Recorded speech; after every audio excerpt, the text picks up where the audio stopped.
Magtanim po tayo ng sibuyas. Nag-ready ako dito ng aking mga maliliit na pots. So, ganito yung kaliliit, oh.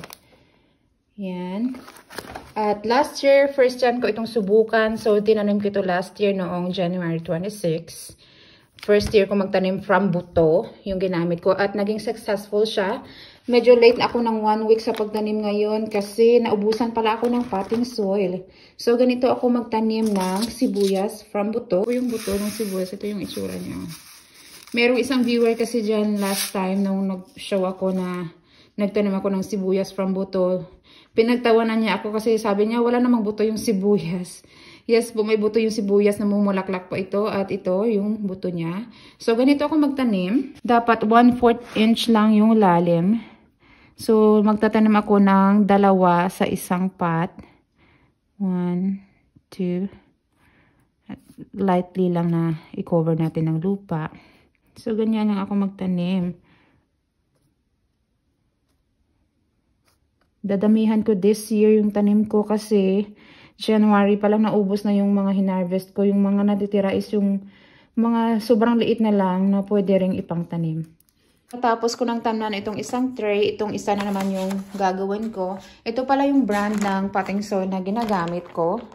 Mag-start ng mga, kahit anong halaman lang, yan lang yung brand. At lagyan ko lang yung lupa yung mga maliit na pots.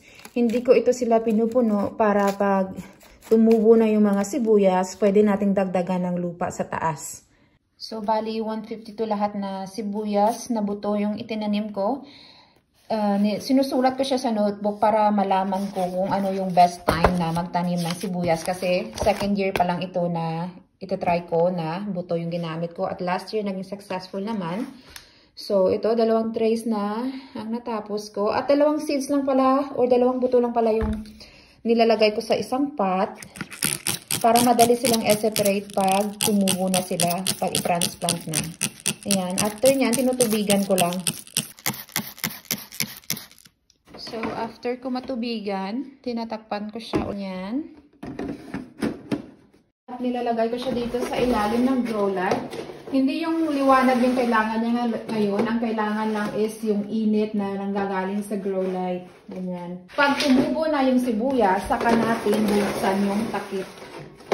Kailangan lang yung init ng nanggagaling sa grow light para mag-germinate yung buto ng sibuyas. At yan na yung 2 tray ng ating sibuyas. 152 lahat na buto yung itinanim ko. Good luck sa inyo. I hope tumubo kayo ulit. Gagaya ng last year. Yan lang yung ating video today. Bye-bye!